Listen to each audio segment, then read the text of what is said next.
Hello everyone and welcome to another video. I hope that you are very, very well.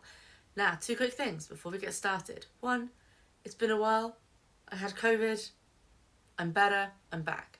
Two, new background. I don't think this background will stay. Mainly, I was working from home and I did not have the time or energy to move everything around. So this is the corner that we're going for today. Oh, you can see how messy my desk is. I'm just gonna lean like this the whole time and then you can see less mess.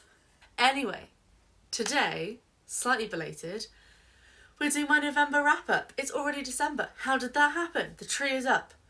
It's nearly Christmas. So, I read a lot of books in November. A lot more than I was anticipating. Last November, I had a very long TBR and I barely scratched the surface, and this November was also a busy one, so I thought, I'll be chill going into this month. And then I read loads of books, so I'm not going to talk about them in too much detail. We're just going to go through them quickly, get through them all, have a quick overview of the books I read. As always, a list of all the books that I talk about today is in the description, along with any written reviews that I have done, and also how I acquired said book, how it came onto my shelf. We started off the month with Algo by Casey Malone.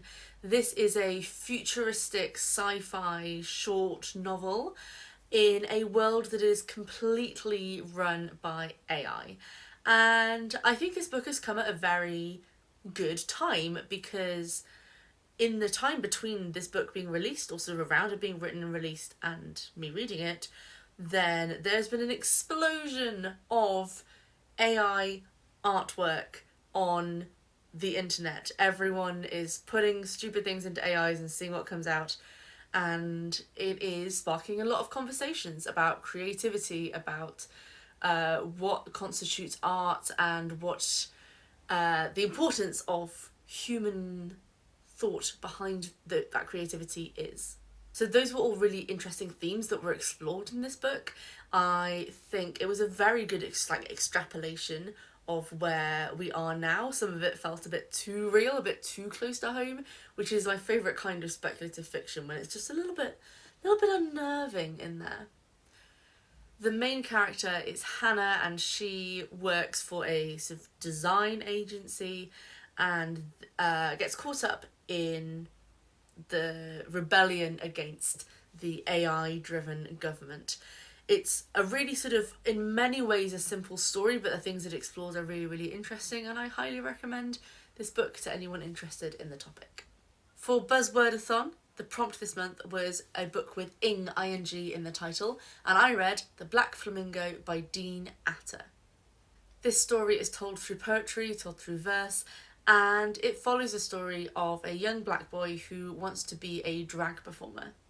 It's beautifully written, explores ideas of identity and friendship and family and support systems and perceptions of other people.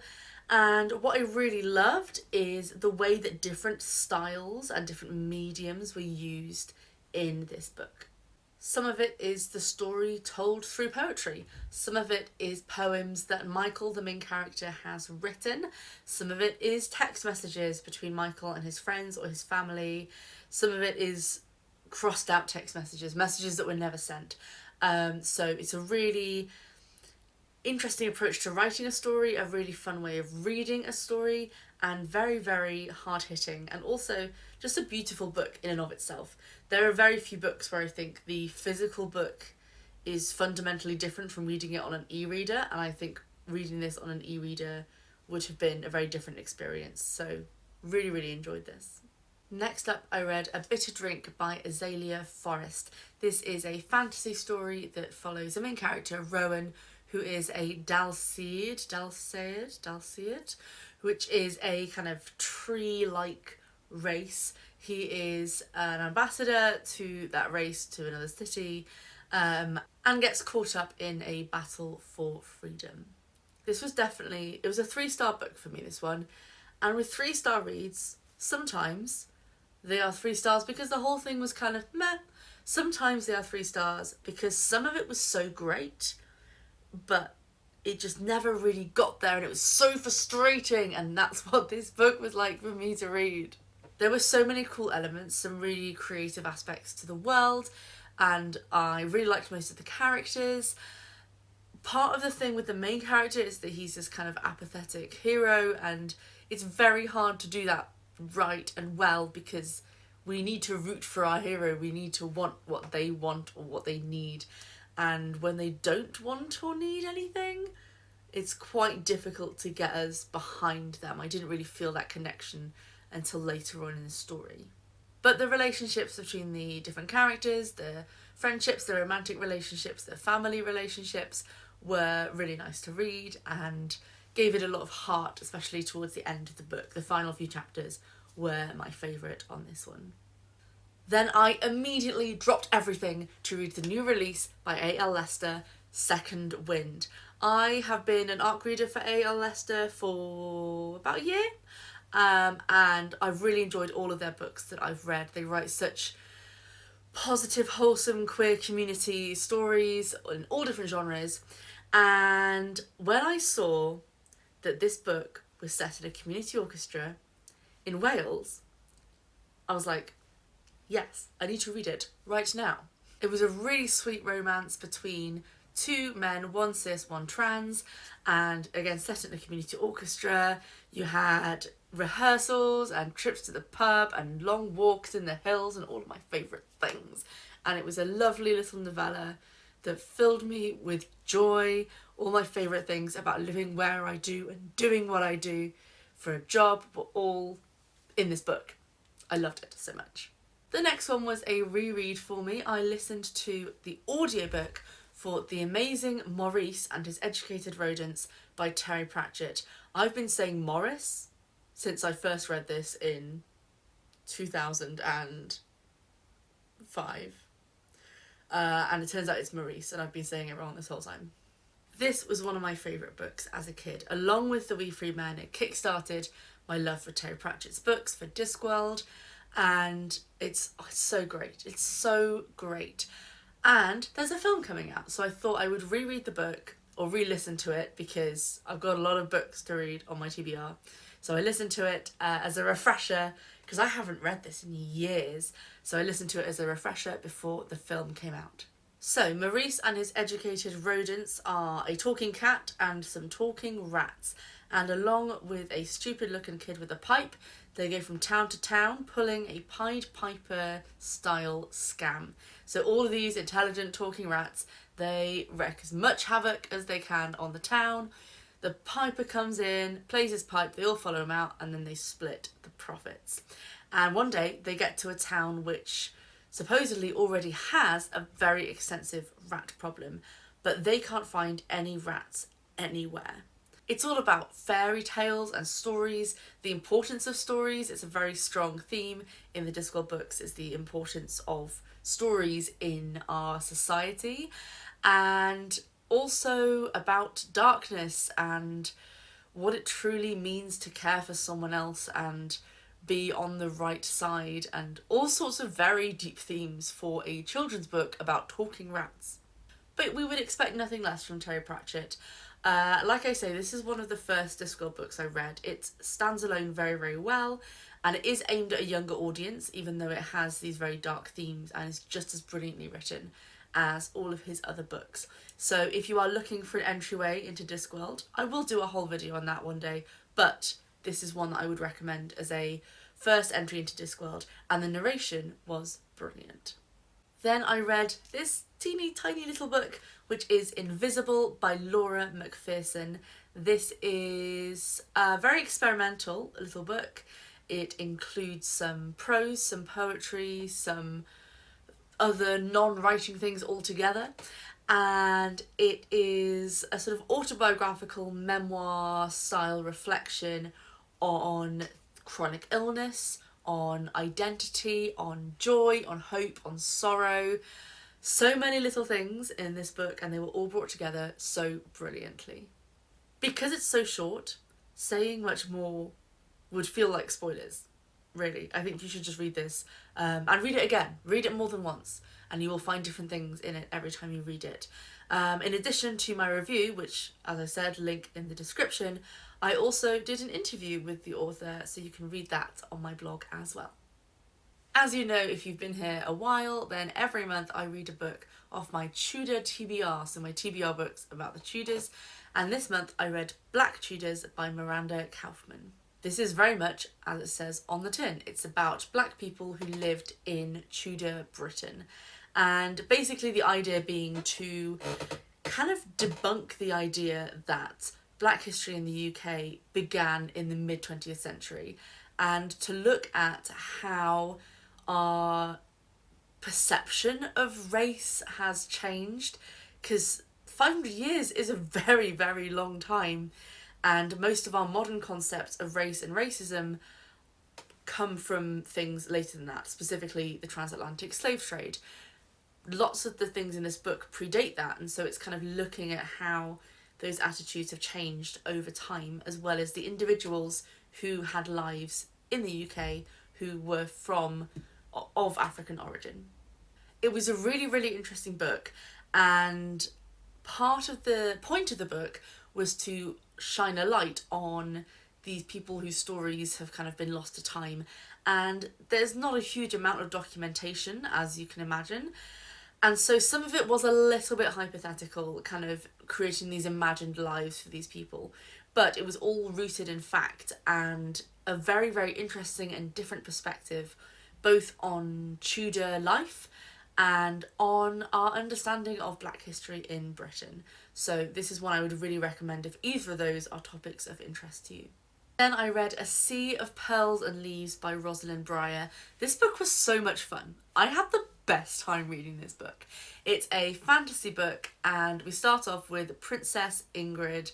She is the only child of the king of an island, fairy tale island nation, and all she wants is to marry her priestess girlfriend. But of course, she needs to have children, so she needs to marry a man. So when all of these suitors come to the island, she and her girlfriend devise a scheme that will put them off, so they won't want to marry her, but it backfires. Alongside this, some people are going missing, some people keep mysteriously dying, and she and her girlfriend and her favourite of the suitors try to figure out what is going on. It was so much fun. I had a blast. It was hilarious and wacky and heartbreaking, and I think it's really difficult sometimes. It's based on a Grimm's fairy tale, and sometimes when you're adapting a fairy tale traditional story, the wackier elements kind of jar a bit. And I think because this really embraced those from the get-go, it didn't feel weird to have those completely weird and wacky Grimm fairy tale elements in this story. It was so much fun, just the right amount of predictable. I could sort of had an inkling as to what was coming, but I was still like surprised by all the twists. Again, it's just, I had a blast. Oh, this one's all the way over there. I shall return and hopefully not knock over the tripod. I found it. Sorry if the frame moved. But the next book I read was Nothing Sung and Nothing Spoken by Nita Tyndall.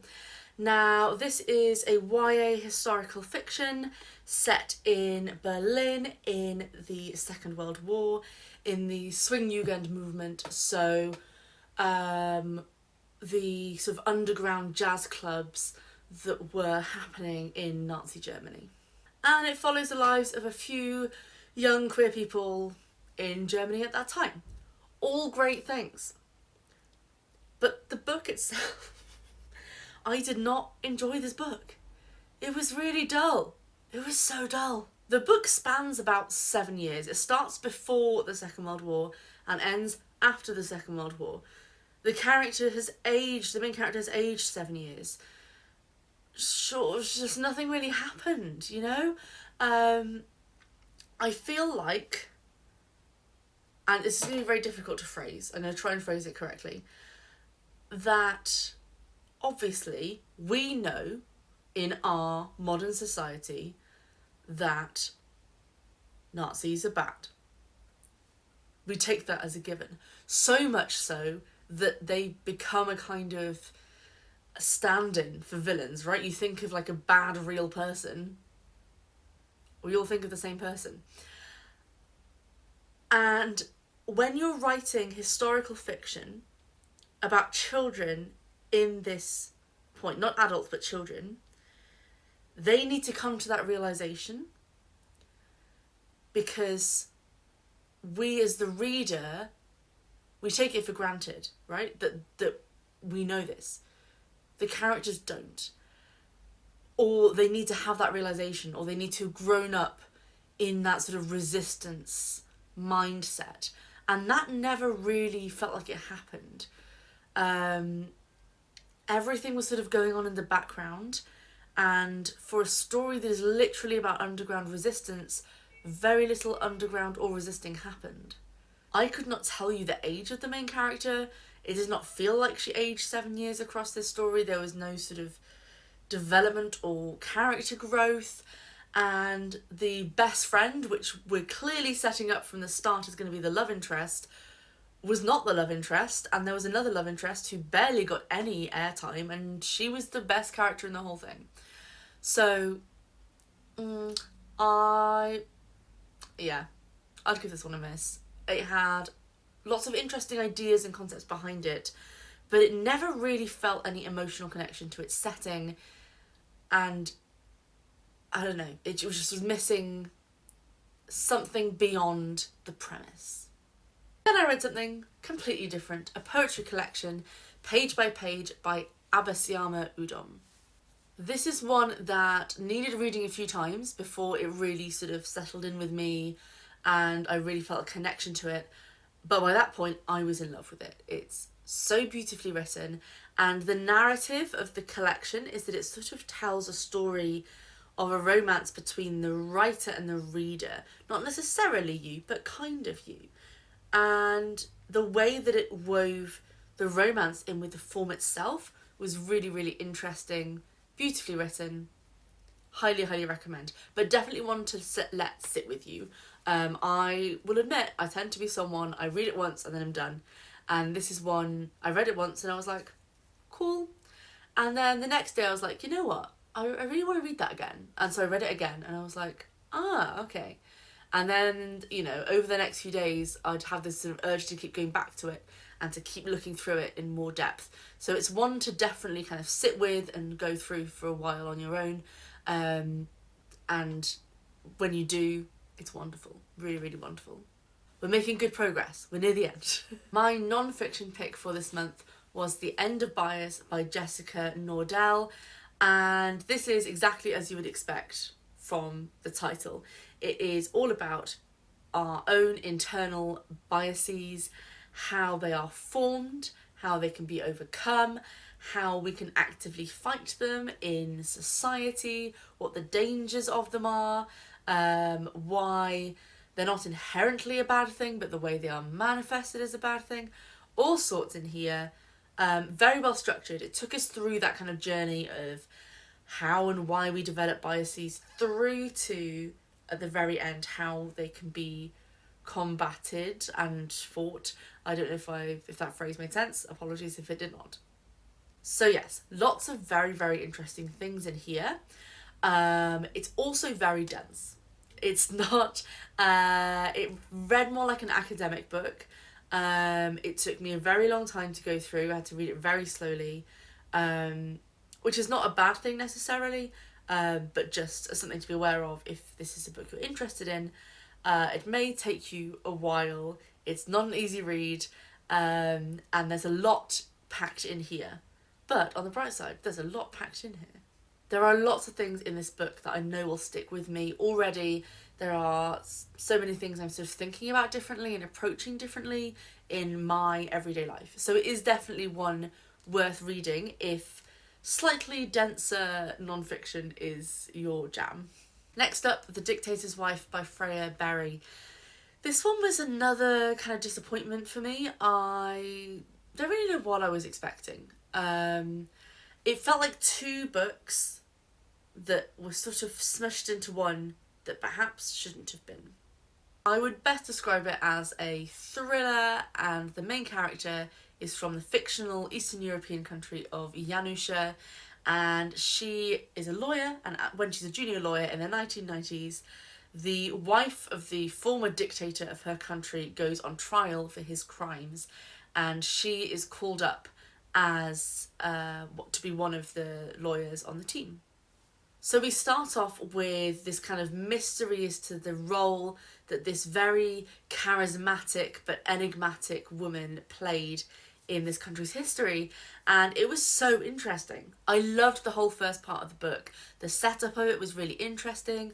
I was excited for this court case, for all the reveals of all the things along the way, and then we had a kind of wannabe Handmaid's Tale at the end of the book that didn't really gel with anything that had happened before or match with it, or yeah, it just kind of happened. So yeah, I got to the end, I was kind of like, huh? What just happened? So yes, a book of two halves, this one. So I am intrigued to see what the author writes next. And yeah, hopefully it's a bit more coherent in the whole than this one was.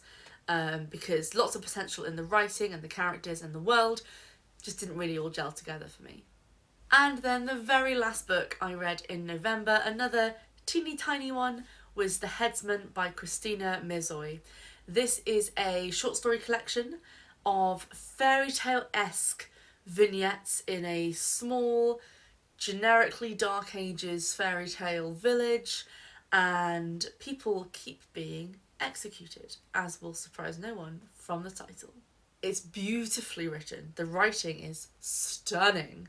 And the stories all kind of tie together. The main thing that let it down for me, that made it 4 rather than 5 stars, is I couldn't always track how they tied together. But the themes that tied it all together were really interesting. It was very immersive and evocative and atmospheric and dark and twisty, and ultimately examined a lot of themes about humanity and justice and all of that sort of thing. So yes, a very good, very dark little short story collection here. Well done if you made it to the end of this video with all of those books. Thank you so much for joining me today. Let me know in the comments what you read in November. Give this video a like if you enjoyed it, and I will see you next time. Ta-ra for now.